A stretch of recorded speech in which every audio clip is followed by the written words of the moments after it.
Shalom. Welcome to Challenging Torah, project of the Malibu Jewish Center and Synagogue. Welcome back as we are continuing in the story of the building of this tabernacle, a space where God says, make me a holy place and I will dwell with you. And the beginning of the portion seems just fine. First, you know what? It's going to be about taxes. When you take a census of the people of Israel, God says to Moses, they shall give everyone who possesses among them, who are counted, half a shekel. According to the shekel of the sanctuary, the rich shall not give more, the poor shall not give less. Flat tax. That's it. Half a shekel. Machatzitza shekel. Okay, this is not just donations from the heart. We also need to tax. And then there is a discussion right away about a different kind of tabernacle, a tabernacle in time. And we are reminded that the sanctity of time even supersedes the sanctity of place. Truly my Sabbaths you shall keep. It is a sign between me and you throughout your generations. Observe the Shabbat for an everlasting covenant. There is to be no work on the Mishkan on Shabbat, even though it's God's holy work. Observe the sanctuary in time, even while building a sanctuary in space. There's something about the incense, and then the laver, a strange object. Why isn't it mentioned when they mentioned all the other objects? Well, it's not made out of the same materials, first of all. It's made out of mirrors. Mirrors that belong to the women who, it's not really clear, stood in front of the tabernacle. Maybe they're the women who were in the fields seducing men to have babies even though the Pharaoh said no. These are mystical mirrors. The laver, that which we purify ourselves. Wash hands, wash feet. That laver is made of mirrors because we need to look inside at our own selves before we can go into the Mishkan and do a ritual act. We have to purify ourselves. This is about spiritual alchemy. It has to be a change. Can't bring in the same stuff. And in that moment of spiritual alchemy, we suddenly realize we're not ready. We're really not ready. These people are still slaves. They have not undergone a purification, a spiritual transformation. They barely heard the words at Sinai. Moses, you listen for us. Not a Save and Ishma. We'll do it and then we'll understand. But these words are not engraved on their heart. They're not even in their ears. They don't know. So the minute that Moses goes up to get the tablets, he's gone, as he tells them, for 40 days. And it depends on how you count 40 days. We always know, do we start in the evening? Do we start in the morning? They're very impatient, but they built a calf, so it must have taken longer than that. And they go, and when they saw that Moses delayed in coming down from the mount, the people gathered themselves together to Aaron and said to him, arise, make us gods, which shall go before us. For that man Moses, the man who brought us out of Egypt, we do not know what has become of him. That man Moses. That man Moses, they don't quite know what their relationship to him is. Is he a god?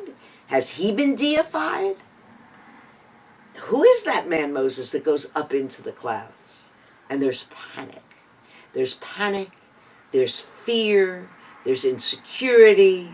There's no real expansion of consciousness, what we call a mochin de gadlut, that stays. Instead, there's a moment at Sinai of great understanding, which then contracts into this mochin de katnut, a small mind, and they want to build a calf, because they used to worship Horus, the cow goddess, actually.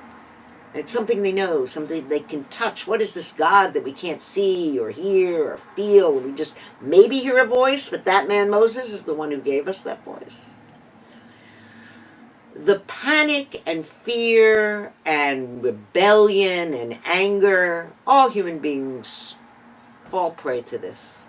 It's nothing new. I turned on my TV last night and watched a political debate, and I could visualize these people standing below Sinai, I don't know, making a golden calf, at least stirring people up. So easy for the mob to lose it and sway from one side to the other. Yes, they swayed to the side of good, standing at Sinai, when the mountain quaked and they could hear the thunder and the sound. Now, well, we're not hearing anything, and that man Moses hasn't come back down. And so Aaron said to them, "Take off the gold earrings and bring them to me." And all the people, except the women, we are told, took off their gold earrings, which were in their ears, and brought them to Aaron. And he received them and fashioned with a graving tool a molten calf. Wow, how quickly we have fallen from grace. Gold. We talk about spiritual alchemy. It can go either way. We can build a calf, or we can build cherubs in a tabernacle. We're always in these places of decision, of remembering, of hearing Shema Yisrael, who we really are. God looks down, sees the scene, and says to Moses, "Lech, red, you go down, for your people who you brought out of Egypt. Look what they're doing." Moses looks, but not really sees the way God sees. And he defends the people. And he says, unlike Noah, for instance, who said, "Fine, yes, sir," he defends them. And he pleaded with the Lord and said, "How can your anger burn against your people, whom you," it's your kids, "have brought out of the land of Egypt with power and a mighty hand?" God says to him, "Lech red," and as he goes down, he sees a scene in front of him that is horrifying. They are dancing in front of a golden calf, and Moses' anger burned hot, and he threw the tablets from his hand and broke them to the ground. The letters of the tablets, we're told, fly away because they aren't embedded in the people. Moses afterwards does reconcile with God, sees his back if not his face. Moses' face glows. He goes up and gets 2 more tablets. But the people, from now on, they will need to hear those words, written now by Moses' hand, not the finger of God, and open their hearts and their ears to the learning experience that will embed these words. I am the Lord thy God. Thou shalt have no other gods before me. Let us hope that this is a Shabbat of calm, of reconciling, of seeing the truth that's been written before us, but that we haven't really heard until now. Shabbat Shalom.